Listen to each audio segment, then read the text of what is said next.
The sky above Corvain Station was burning, and I was the one who gave the order to run. I remember the sound most of all. Not an explosion, not a scream, just the low, groaning hum of our shield generators failing one after another, like a row of candles going out in a wind we could not see. I stood on the command deck of the Ashen Concord flagship Marrow's Vigil, watching the tactical display fill with red marks where our outposts used to be, and I understood, the way you understand a fever has broken you rather than passed, that we were no longer fighting a war. We were dying in a very organized, very slow way, and calling it strategy. My name is Vethra Solence, and at that time I held the rank of Fleet Marshal of the 3rd Concord Armada. I had served for 41 cycles. I had buried more soldiers than I could count in any language, and I had never once, in all that time, considered that the answer to our extinction would come from a species we had spent 100 years pretending not to notice. The enemy we fought called themselves nothing, because they did not believe in names for things that were only meant to end. We called them the Skarn. They were not a nation or an empire in the way my people understood such things. They were closer to a tide. They moved through star systems the way water moves through a cracked hull, filling every space that resistance did not hold, and they did not stop, because stopping was not something they were capable of. For 30 years, the coalition of bound worlds, of which my people were a founding member, had thrown fleets, treaties, and finally desperation at them, and for 30 years the Skarn had simply kept coming. By the time Corvain Station fell, we had lost 11 core worlds. Our shipyards were producing vessels slower than we could lose them. Our allies, the quiet insect-minded Threll and the towering gentle Darun, were speaking in closed sessions about terms of surrender that did not exist, because the Skarn did not negotiate, they only advanced. I flew back to the Coalition Council chamber on Avith Prime, with the wreckage of my fleet trailing behind me like a torn cloak, and I sat in a hearing where old species argued in old languages about whether hope was still a word we were permitted to use. It was Councillor Imran Vask, of the Darun, who first said the word humanity out loud in that chamber, and the room went so quiet I could hear the station's air circulators breathing for us. We all knew who humans were, in the way you know a rumor, a young species, barely out of their own solar system, who had joined the wider galactic community less than 2 decades earlier under observation status, not full membership. They were considered unstable. Their history, when any of us had bothered to study it, read like a wound that never closed, one war folding into the next, century after century, across their own small world, before they had even looked up at the stars. Every serious species in the coalition had, at one point or another, discussed humanity in careful, clinical terms, the way you discuss a storm you hope will pass over some other coastline. We had never asked them for help. We had never truly asked them for anything. There was, if I am honest, a kind of quiet embarrassment in the coalition about humanity, an unspoken sense that they were a species we were still deciding what to do with, the way you decide, slowly, what to do with a very large dog that has not yet bitten anyone, but that everyone privately agrees could. Councillor Vask did not share that embarrassment. He stood, his long frame folding forward over the podium, and he said something I have never forgotten. "We have asked everyone we are comfortable asking," he said. "It has not been enough. Perhaps it is time to ask someone we are not comfortable asking at all." The vote took 4 hours. 4 hours, when Skarn forces were, by my own fleet's estimate, less than 60 days from reaching Threll home space. I remember watching the tally lights change color one by one, red to gold, hesitant delegate after hesitant delegate choosing to gamble the last of our pride on a species we barely understood, because the alternative was no longer a gamble at all, it was simply an ending. I was chosen to lead the diplomatic mission to Earth. I have asked myself many times since why they selected me, a soldier and not a diplomat, and I believe now it was because the Council wanted someone who would look at humanity with a soldier's eyes, someone who could tell them, honestly, whether these strange, restless people were worth what we were about to offer them, which was nearly everything we had left to give. We arrived in Earth's system on a ship stripped of all weapons, as a gesture of trust that felt, to me, less like trust and more like exposing a wound and hoping it would not be struck. Their home fleet met us at the edge of what they called cislunar space, small vessels, unremarkable by Concorde standards, arranged not in a threatening formation, but in something closer to a doorway, a path left open for us to walk through if we chose. I did not know, then, that this was already the first thing I should have paid attention to. We were escorted to a city built along a wide gray river, in a country the humans called their own, though I would later learn that no two humans agreed entirely on what that word meant to them. I was taken into a chamber of dark wood and old stone, where representatives of what they called their Combined Defense Council waited for us. I had expected fear. I had rehearsed, on the long flight there, a dozen different ways to explain our desperation gently, to soften the scale of the horror we were bringing to their door, because every species I had ever negotiated with needed to be eased into the true weight of the scarn threat, the way you ease a patient into terrible news. I did not need any of those speeches. A woman named Grace Whitfield sat at the head of that table. She was, I was told, not their highest-ranking military officer, but the one whose judgment the others trusted most in matters that could not be solved by force alone. She listened to my briefing, delivered through a translation collar that still, even then, struggled with the particular music of human languages, without once interrupting. When I finished describing the fall of Corvain Station, the loss of 11 worlds, the tide that could not be reasoned with, she was quiet for a long moment. Then she asked a question that no other species had ever asked me first. How do they choose what to destroy? She said. Is it strategic, or is it simply everything? I told her it was, as far as we understood, everything. That the Scarn advanced without distinguishing military assets from civilian ones, without distinguishing armed defenders from unarmed refugees, because to them there was no meaningful difference between the two. Grace Whitfield nodded slowly, as though I had confirmed something she had already suspected, and beside her, a man named Peter Lang, who I would later learn had spent much of his early career studying the long, grinding conflicts of his own planet's past, wrote a single line on the paper in front of him, and did not look up again for a long time. I expected the humans to ask for time. I expected committees, further meetings, requests for proof, the long, careful choreography every other species had put us through before committing anything real. Instead, on the second day, Grace Whitfield looked across the table at me, her expression calm in a way that I found, even then, faintly unsettling, and she said words that I have carried with me every day since. "We'll come," she said. "Give us 30 days to prepare, and we'll come." I asked her, because I could not stop myself, whether she understood the scale of what she was agreeing to, whether her people understood that we were not asking for a token force, a gesture of solidarity, but for everything humanity could give, sent into a war that had already broken civilizations older and stronger than theirs. She looked at me the way, I think now, a parent looks at a question a child already knows the answer to. "We've read your reports," she said. "We understand exactly what we're agreeing to. The question isn't whether we understand the size of it.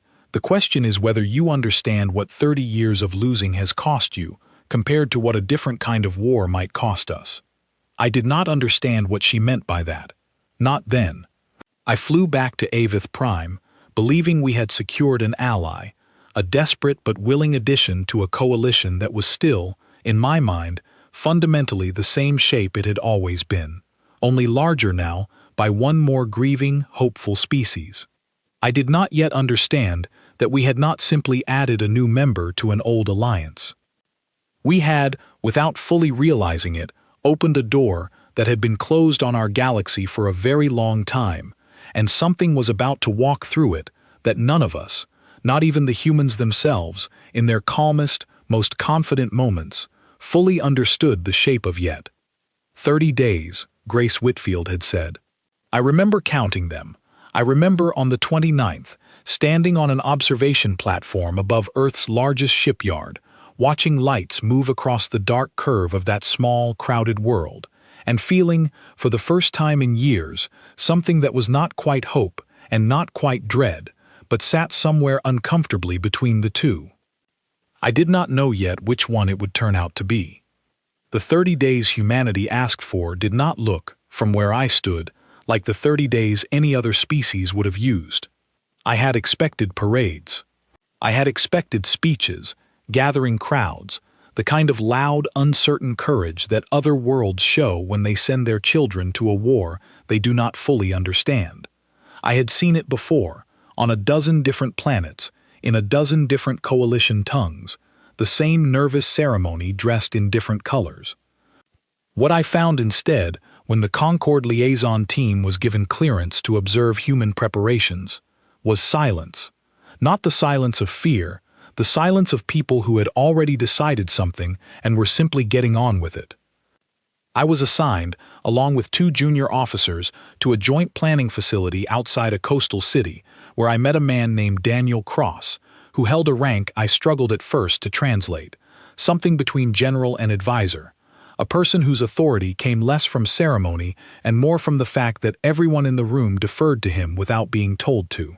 He was younger than I expected a person of his responsibility to be, with pale eyes that moved constantly across whatever map or screen was in front of him, as though he did not trust stillness.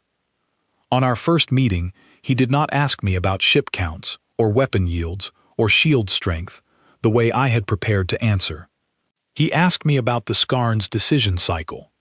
When your fleets pull back from a position, he said, how quickly do they redirect? Minutes, hours. Do they need a central command to authorize a shift, or does the nearest cluster decide on its own? I told him what our analysts had spent years compiling, that the Skarn moved as something closer to a single distributed mind than a command hierarchy, that local clusters could redirect within moments, without waiting for any higher authority, because there did not appear to be a higher authority in any form we recognized. Daniel Cross nodded, unsurprised, and wrote something down. So there's no head to cut off, he said, more to himself than to me, which means there's no morale to break in the way we'd normally think about it, no commander to demoralize, no home front to threaten. No, I said, there is only the advance. It does not appear to experience anything we would call hesitation. Then we don't try to scare it, he said. We make advancing cost more than it's worth, everywhere, all the time, until whatever passes for its decision process starts favoring other directions. I remember writing that phrase down myself, in Concord script, because it struck me as strange. Coalition doctrine, across every species I had studied, was built around protecting worlds and fleets, around minimizing loss while denying ground. Human doctrine, at least as Daniel Cross described it in that first meeting, seemed to begin from an entirely different question. Not how do we survive this? How do we make this stop being worth doing? Over the following days, I toured facilities I had not been permitted to see on any other coalition world, not because humans lacked our level of secrecy, but because they seemed, oddly, less concerned with impressing me than with making sure their own preparation was sound. Their warships, when I finally saw them assembled in orbital yards, were unremarkable by Concord standards. Smaller than our capital ships, built with less elegance, their hulls a patchwork of retrofit and repair that suggested a species still learning the geometry of large-scale starflight. I made the mistake, early on, of underestimating what I was looking at. A woman named Alice Munro, who I was told commanded one of the first carrier groups being prepared for deployment, caught me examining her ship's weapon array with what must have been visible skepticism, because our own vessels carried arrays nearly twice the size. "You're wondering how we're supposed to make a difference with this," she said, not unkindly. I did not deny it. She led me through a lower deck, past rows of what I first assumed were storage compartments, and showed me instead row after row of modular systems, weapons and countermeasures designed not for raw output, but for rapid reconfiguration, built to be stripped down, altered, and rebuilt in hours rather than months. Your ships are built to win the war you already know how to fight, she said. Ours are built to figure out how to win a war we've never fought before, and then change everything about themselves in a hurry once we work it out. I did not fully understand what she meant until much later. At the time I noted it, filed it as an interesting philosophical difference, and moved on to the next facility, the next briefing, the next quiet, methodical human officer explaining some detail of preparation with the same calm patience Grace Whitfield had shown in that first meeting across dark wood and old stone. It was on the 23rd day that I first grew truly uneasy, though it took me some time to understand why. I was invited to a closed session, one I suspect I was only permitted to attend because the Coalition Liaison Agreement required a degree of transparency the humans, to their credit, honored fully. In that session, a panel of human strategists discussed, in flat procedural voices, the projected losses of the coming campaign. They did not discuss it the way coalition officers discussed losses, in careful euphemism, softened language designed to protect morale even in closed rooms. A man named Owen Marsh, presenting logistics projections, stated plainly that certain planned engagements carried survival expectations for deployed personnel as low as 1 in 3, and that this had been factored into training rotations, supply chains, and family notification protocols already, before a single ship had left orbit. No one in that room reacted with visible distress. No one argued the number should be softened for the sake of the officers who would carry it forward into their own units. They discussed it the way my own engineers discussed hull tolerances, an unpleasant fact to be planned around rather than avoided. I asked Grace Whitfield afterward how her people could speak of their own casualties in such plain terms without it breaking something in them. She considered the question for a long moment before answering. Because we decided a long time ago, on our own world, fighting our own wars, that pretending a cost isn't real doesn't make it smaller, she said.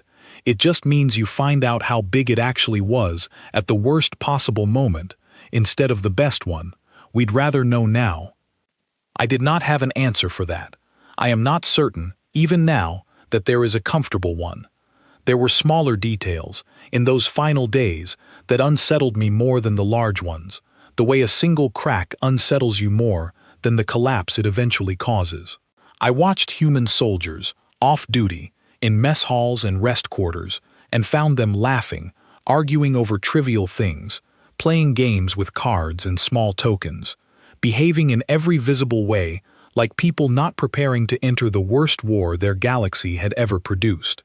I asked Daniel Cross about this, and he told me, simply, that his people had learned, across many long and difficult centuries on their own world, how to hold both truths at once, the weight of what was coming and the small ordinary comfort of a shared joke the night before, without either one canceling out the other.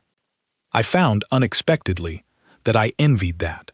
What troubled me more, in the end, was not any single conversation or fact, but the accumulation of them, the sense, growing slowly over those 30 days, that humanity was not approaching this war the way a young, desperate species approaches a war it has been dragged into by more powerful allies.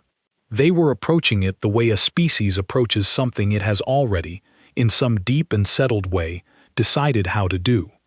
On the morning of the 30th day, I stood beside Grace Whitfield and Daniel Cross on an observation platform above the largest shipyard I had seen on Earth, watching the first deployment fleet assemble in formation against the dark curve of the planet below.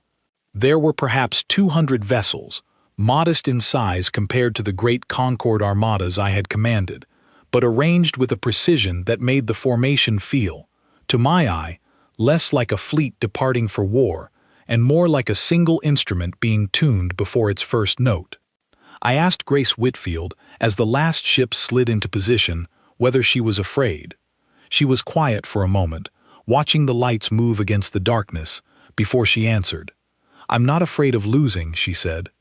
"I've read what your coalition has been doing for 30 years, trying to hold ground and protect everyone at once, and losing a little more every time. That's the kind of losing that scares me. Slow, careful, well-managed losing, right up until there's nothing left to manage. She looked at me then, and there was something in her expression I had not seen in her before. Not coldness exactly, but a kind of settled certainty that made the translation caller's flat rendering of her words feel, for the first time, entirely inadequate to what she meant. "We don't fight that way," she said. "We never have." Below us, the fleet began to move, sliding away from the curve of their homeworld in a long, unhurried line, gathering speed toward the dark gap that would carry them into coalition space, into a war that had already broken civilizations far older than theirs. I watched them go, and for the first time since the fall of Corvain Station, I felt something shift in my chest that was not quite relief. It was closer, I think now, to the first faint edge of understanding that I had asked the right question in that council chamber weeks earlier, and had still not fully understood the answer. We had not called a struggling young species to our aid. We had, without meaning to, woken something that had been sleeping quietly at the edge of the galaxy for a very long time, and it was only beginning to stretch. The first battle happened at a place the Coalition star charts called Threll Outpost 7, a modest defensive station guarding the approach to Threll home space, and I was there, aboard the Marrow's Vigil, when the human fleet arrived to hold a line that every Concord officer present privately believed could not be held. I had spent the transit days growing steadily more anxious about what I had witnessed on Earth, unable to shake the feeling that I had brought something back to the Coalition that none of us, myself included, had truly measured. Fleet Marshal Ren Solthis, commanding the combined defense at the outpost, greeted the arriving human ships with the same polite uncertainty most senior Concord officers had shown since the alliance was formed, a courteous welcome extended to allies whose usefulness remained, in his eyes, unproven. That uncertainty lasted exactly as long as it took the Skarn advance to arrive. They came the way they always came, without warning shots or formal engagement, simply a growing mass of dark, irregular shapes sliding out of the deep black beyond the outpost's sensor range, thousands of individual vessels moving with the eerie coordination of a single organism rather than a fleet. I had seen this exact formation 11 times before, at 11 worlds that no longer existed in any meaningful sense, and my body remembered the fear before my mind caught up to it.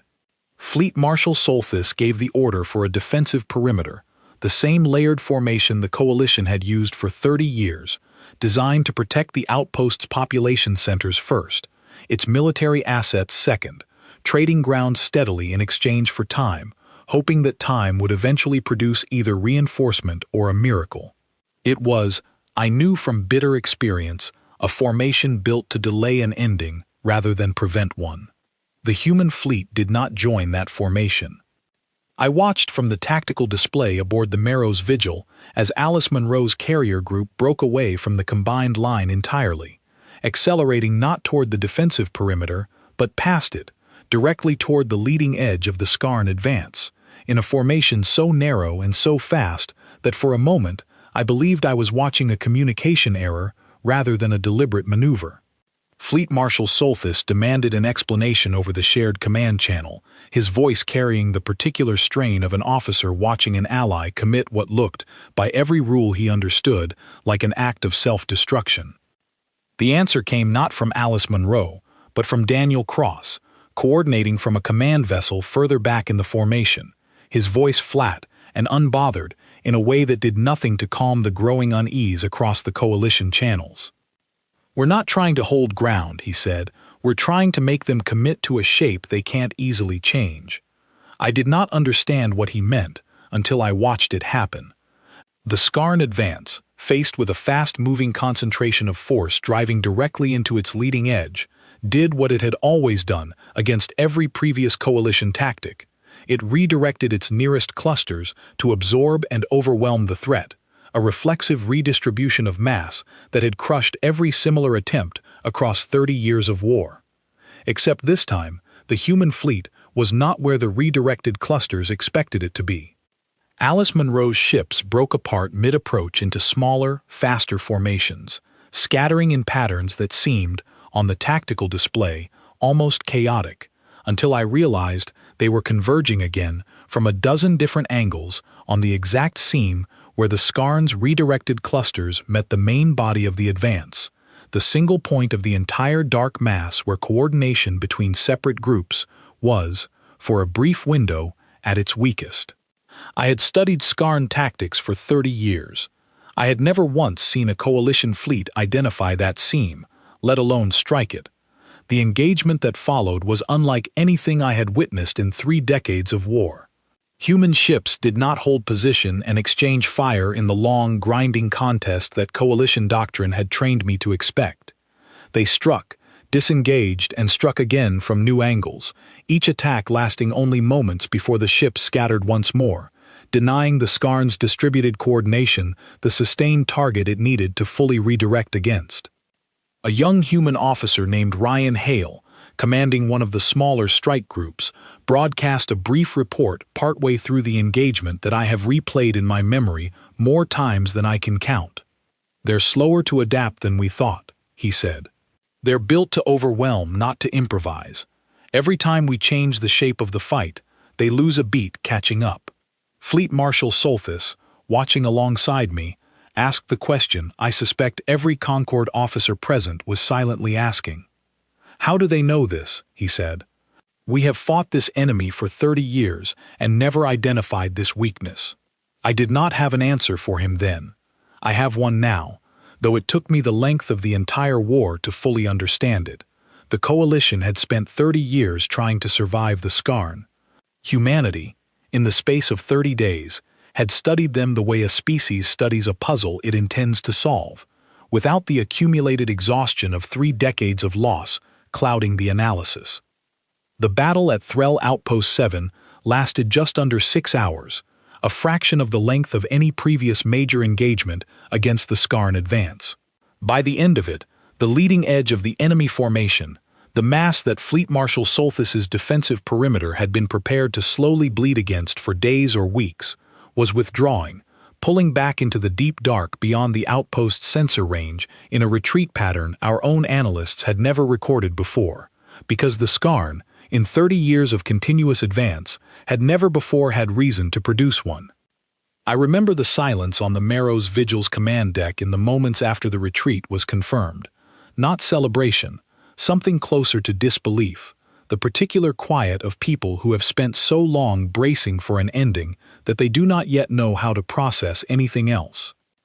I requested permission to board Alice Munro's flagship once the immediate engagement had concluded, and she received me in a modest command room that still carried the low hum of systems running hot from 6 hours of continuous maneuver. She looked tired in a way that felt, to my relief, entirely human and understandable, but there was no triumph in her expression, none of the relief I had expected to find. I asked her, carefully, whether she understood what her people had just accomplished.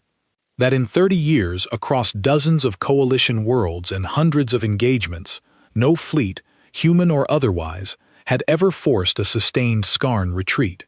She nodded slowly and looked past me, toward a display still showing the last recorded positions of the withdrawing enemy formation. "We understand," she said, "but I need you to understand something too. This wasn't a win. This was us learning what they do when the shape of a fight changes fast enough. Now they've learned something too. Next time, they'll adapt to what we just did, so we'll have to be something different again." I asked her what came after that. She looked at me, and for the first time since I had met her, I saw something in a human's expression that I recognized instantly, because I had felt it myself, decades earlier, in my own first campaign, before 30 years of slow grinding loss had worn it away. It was the particular clarity of someone who has just proven, to herself as much as to anyone watching, that an enemy she was told could not be beaten in fact could be, and who has already begun quietly calculating how much further that could be pushed. "After that," she said, "we find out how far they'll run before they stop being willing to run at all, and then we make sure that when they stop running, it costs them more to stand and fight than it ever cost them to advance." I left her ship that evening and returned to the Marrow's Vigil, and I stood alone for a long time on the observation deck, watching the last drifting wreckage of the engagement turn slowly against the stars, human hulls and Skarn hulls tangled together in the aftermath of the first real victory the Coalition had won in longer than I cared to remember. I should have felt only relief. I told myself, standing there, that I did feel only relief, that the unease coiling quietly beneath it was simply the lingering shock of 30 years of loss finally breaking against a single, unexpected win. It was not until much later, replaying that conversation with Alice Munro again and again in the privacy of my own thoughts, that I understood what had actually unsettled me in that command room. She had not spoken of the victory as an ending. She had spoken of it as a beginning, a first data point in a process her people intended to continue, methodically and without hesitation, until the enemy that had broken my coalition across 3 decades had nowhere left to run. I had asked humanity to help us survive the Skarn. I was only beginning to understand that surviving had never been the limit of what they intended to do.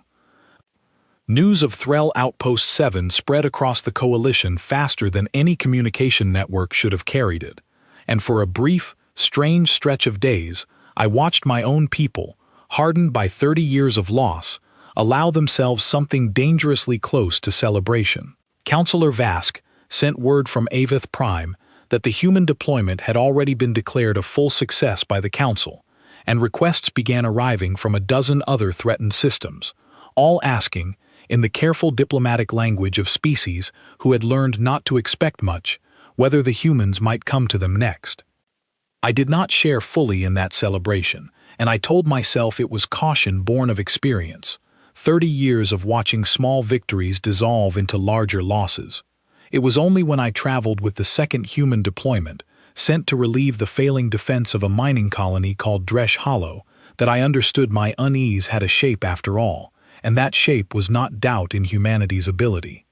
It was something closer to the growing recognition that I no longer fully understood the thing I had helped bring into this war.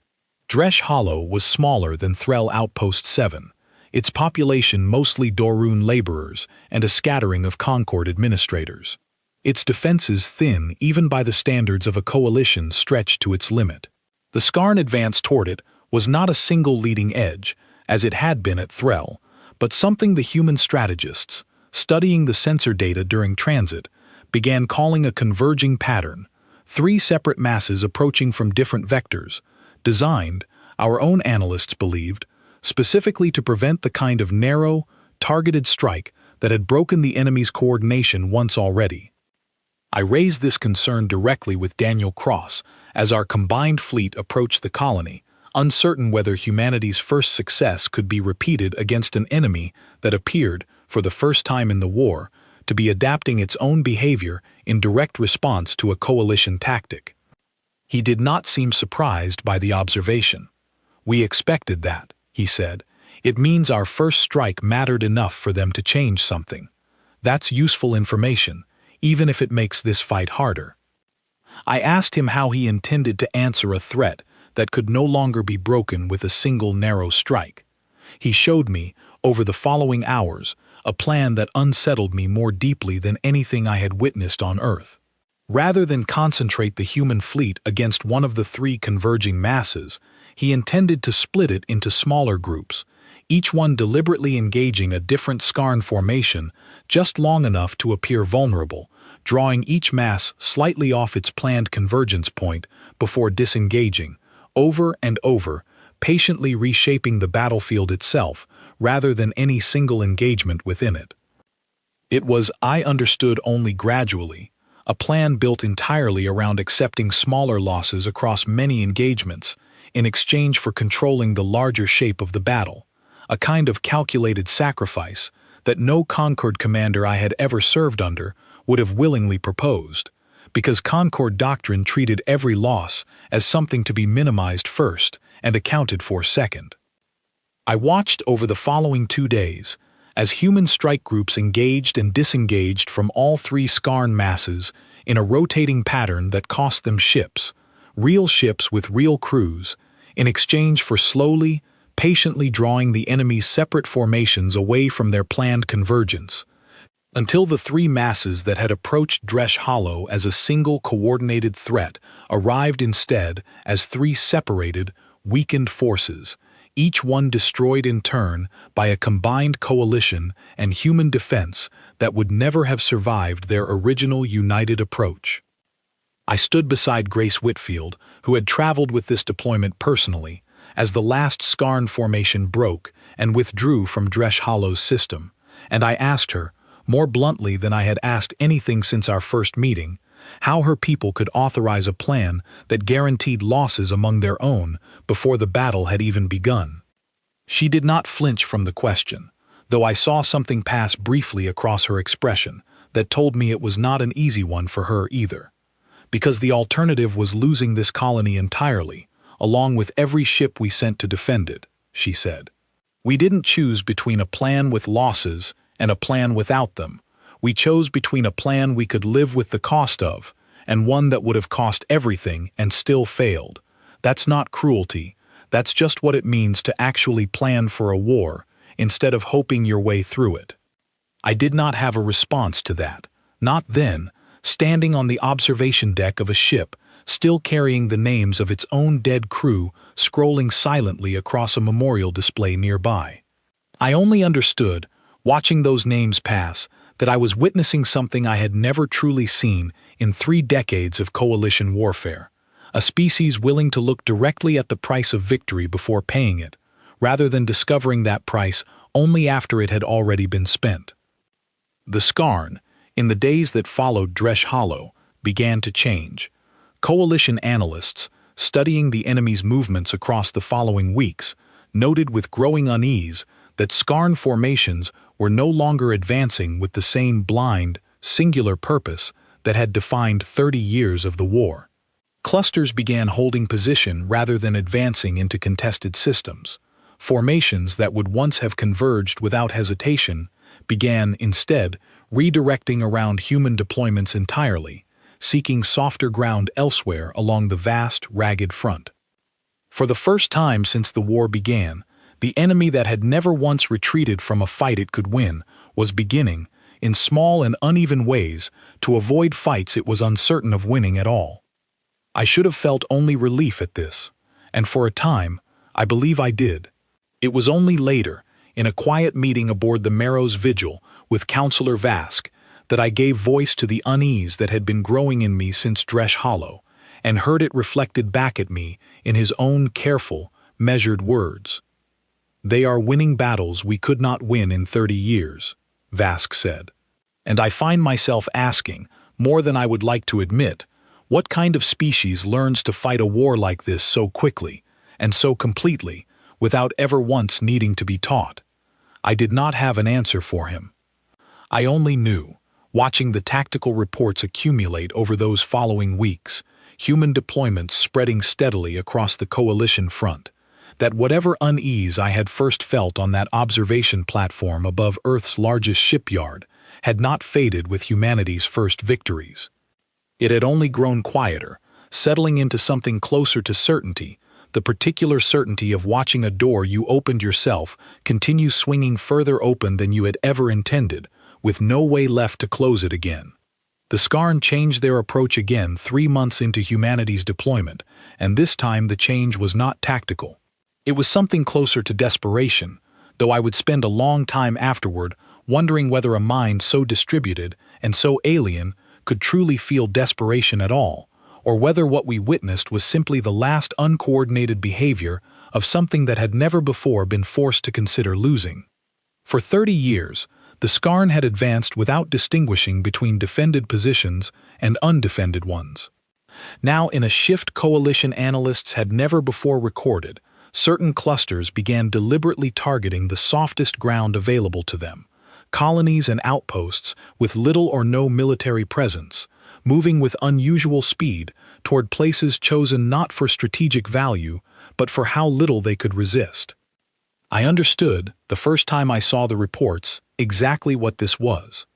Every species that had fought a long war understood it eventually. Even one as alien as the Skarn seemed to have arrived at the same grim calculation through instinct rather than intention.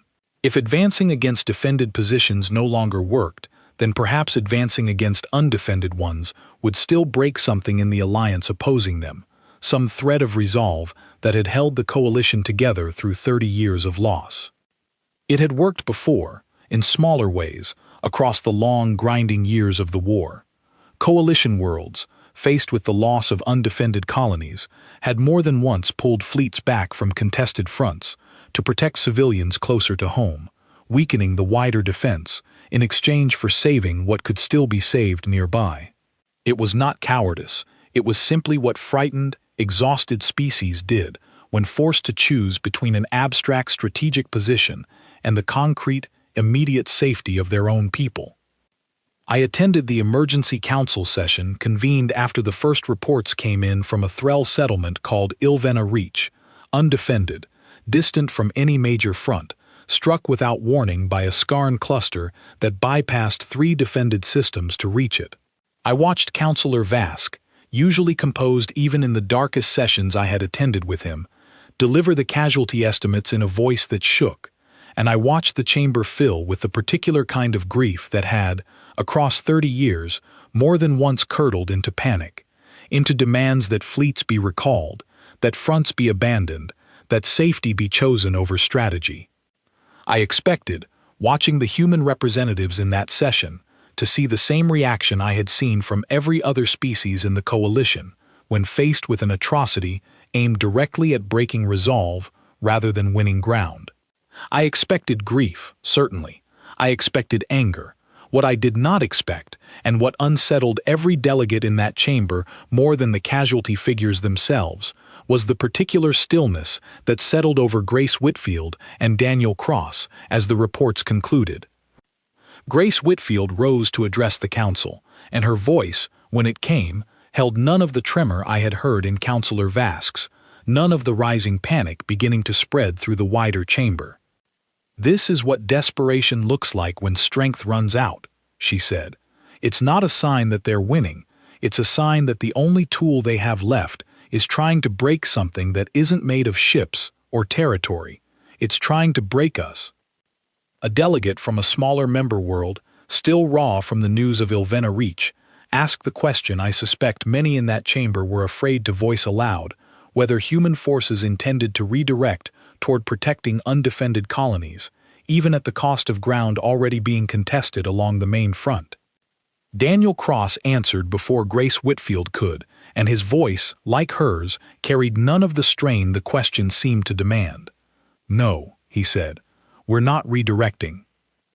The chamber erupted into a confusion of raised voices, translated across a dozen languages into something that no caller could render calmly, and I watched, from my place among the coalition military delegation, as Daniel Cross waited for the noise to settle before continuing, his expression unchanged throughout. "If we pull back every time they hit an undefended world, we teach them that hitting undefended worlds works," he said. "That's exactly the lesson they're trying to teach us right now, and if we learn it, we lose the only advantage we've built in the last 3 months. We're not going to reward that behavior by giving it what it wants." "Then what do you propose instead?" Councillor Vask asked, and I heard, beneath the careful diplomatic phrasing, something close to genuine anguish. "We protect what we can, as fast as we can, with what we can spare," Daniel Cross said. "And everywhere else we keep pushing forward on the front, faster than before, not slower. Because the only way this stops working for them is if advancing costs more than staying still does, everywhere, all the time, with no exceptions they can rely on." I watched the council debate that proposal for hours, and I watched, more closely than the debate itself, the reactions of the other species present, the Doruan, the Threll, smaller coalition members who had spent 30 years learning to fear the Skarn in the particular way that grief teaches fear.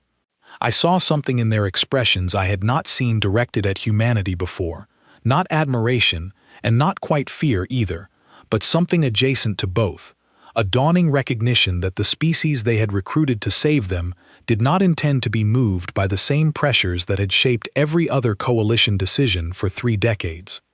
The Council, in the end, adopted a version of the human proposal, though not without lasting friction that I believe never fully healed in some of the smaller member delegations.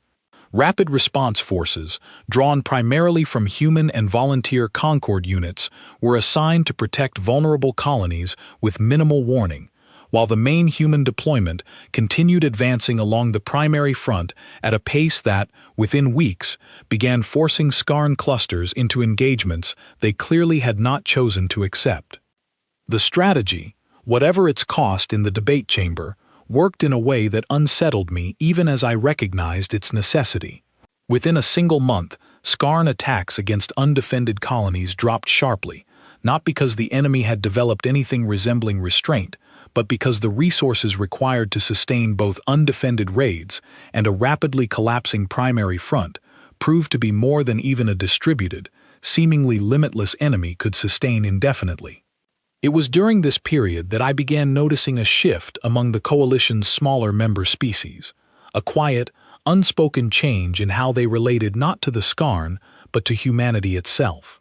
I first noticed it in a conversation with a Threll logistics officer named Kel Avanthus, who had worked closely with human command staff coordinating the rapid response protections. I asked him, in passing, how he found working alongside humanity's command structure, expecting the same cautious admiration I had heard from most Coalition officers by that point in the war. He was quiet for a moment, before answering, choosing his words with obvious care. "They are the reason my daughter's colony is still standing," he said. "I will never forget that, but I have also learned not to bring them a problem unless I am prepared to hear an answer I did not want. They do not soften things to spare us. I do not think they know how, or perhaps I think they have simply decided it does not help."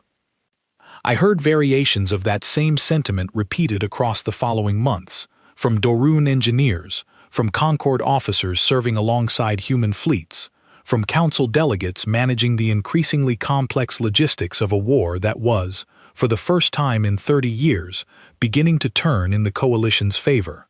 Gratitude, always genuine, always deeply felt, but beneath it, something quieter, something closer to caution, the particular caution a species learns when it realizes an ally's strength comes paired with a willingness to make choices no one else in the room is prepared to make. I felt it myself, more than once, in those months. I remember a briefing where a proposal was raised to withdraw a struggling Concord fleet from a contested system in order to preserve what remained of it, a decision that, under Coalition doctrine alone, would have been approved without much debate. Daniel Cross argued against the withdrawal, not unkindly, but without hesitation, presenting an alternative that asked that same struggling fleet to hold position slightly longer, accepting further losses, in exchange for denying the Skarn a strategic gap that human reinforcements were still 2 days from closing. The Concord fleet held, the gap was denied, the reinforcements arrived, and the front stabilized in a way it would not have if the withdrawal had gone forward. I do not know, even now, whether that decision was the correct one.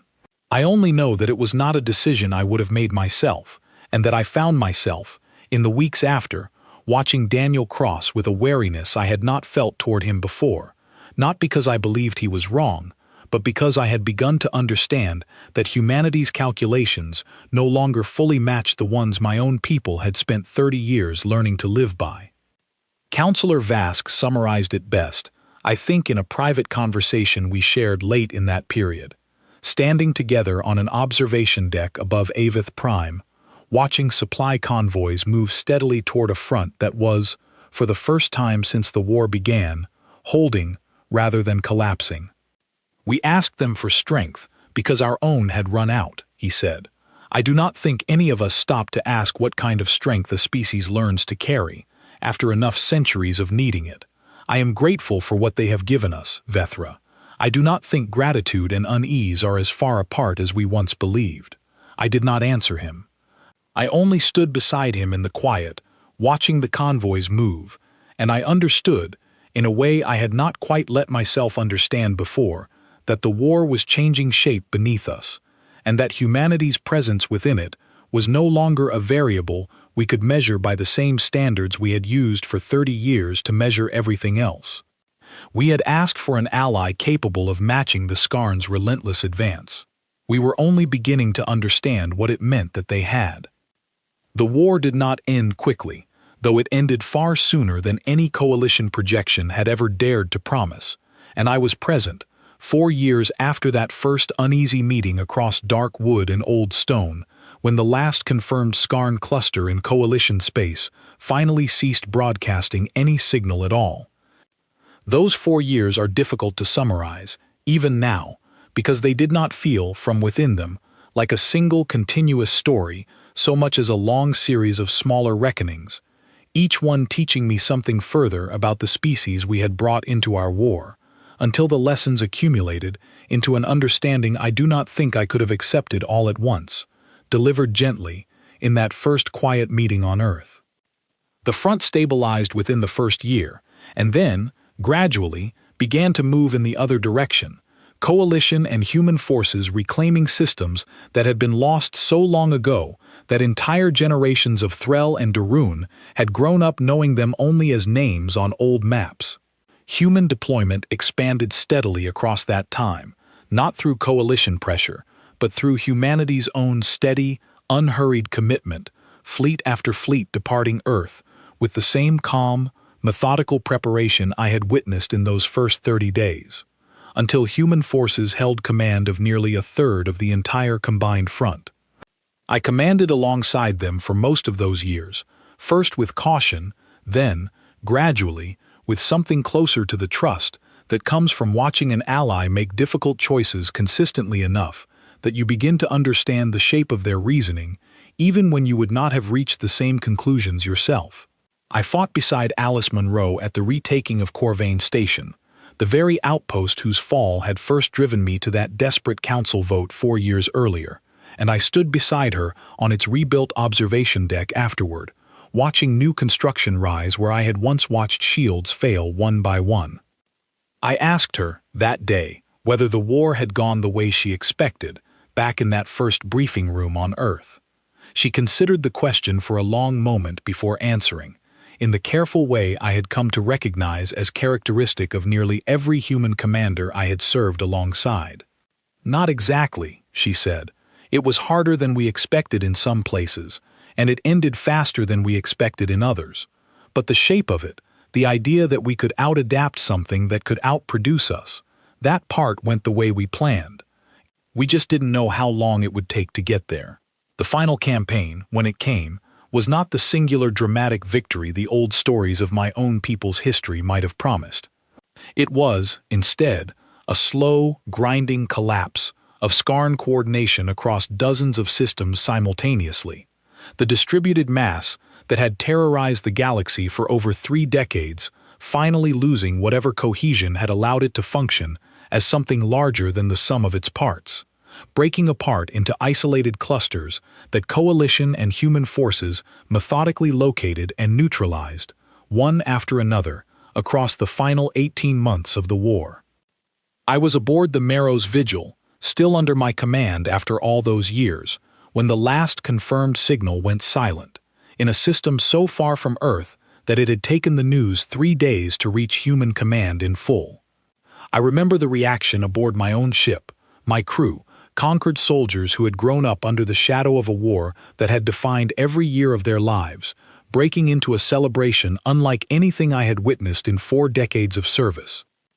I did not fully share in it, not because I did not feel the relief, but because I found myself, in that moment, thinking not of the ending, but of everything that had led us there, and of a conversation I had not been able to stop returning to since it happened, nearly 2 years earlier, during the long, difficult campaign to retake the Threll home systems. I had asked Daniel Cross, during a rare, quiet moment between engagements, whether he ever worried about what the war was costing his people, beyond the ships and the losses that appeared in the reports we reviewed together each week. Whether he worried about what it meant for a species to carry this particular kind of strength, the willingness to make the hardest calculation in any room, for so many consecutive years. He had been quiet for a long time before answering, longer than I had ever known him to take with any question, tactical or otherwise. "We worry about it constantly," he said finally. "That's the part people outside our species never quite understand. It's not that we don't feel the weight of it, it's that we learned, a long time ago, on our own world, that feeling the weight of something and still being able to act clearly under it are two different skills, and you have to practice both, or the second one disappears when you need it most." I asked him what happened to a species after the weight was finally set down, once a war like this one was finally over. He had smiled then, faintly, in a way I had rarely seen from him across 2 years of shared campaigns. "I suppose we're about to find out," he said. I found out myself, in the months following the war's end, when I traveled to a rebuilding Threll colony called Menrisk Hollow, one of the many worlds that had suffered under the desperate Skarn raids years earlier, to observe the final stages of a reconstruction effort that had been ongoing since the fighting moved past it. I expected to find human personnel there in some official military capacity, overseeing logistics or security in the disciplined, methodical way I had come to associate with every human operation I had witnessed across 4 years of war. Instead, I found Owen Marsh, the same officer who had once presented survival projections to a silent room with unflinching clarity, kneeling in a half-rebuilt garden plot beside an elderly Threll woman, both of them carefully setting young plants into soil that had, only 2 years earlier, been scorched beyond any hope of growing anything at all. He looked up when he saw me, and there was nothing in his expression of the war I had known him through, none of the calm, unhesitating calculation I had watched him apply to questions of survival and sacrifice across 4 difficult years. There was only the quiet, unhurried patience of someone helping something small and fragile take root, entirely present in the task in front of him. I asked him, once the elderly Threll woman had moved on to another section of the garden, how he reconciled the two things I had seen him do, the cold clarity of wartime calculation and the gentle patience of this small, quiet work of rebuilding. He considered the question the way I had watched so many humans consider difficult questions across those 4 years, without rushing toward an easy answer. "I don't think they're opposites," he said. "I think they come from the same place. You plan for the worst because you care enough about what you're protecting to be honest about what it might cost. And then, when the fighting's done, you get to spend that same care on something like this instead. It's not two different people, it's the same one, pointed at whatever the moment actually needs."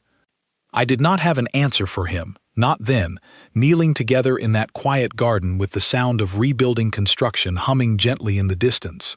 But I have thought of his words often in the time since, turning them over the way I once turned over Grace Whitfield's calm certainty in that first meeting across dark wood and old stone, the way I once turned over Alice Munro's quiet clarity aboard her flagship after the first battle any of us had truly won in 30 years.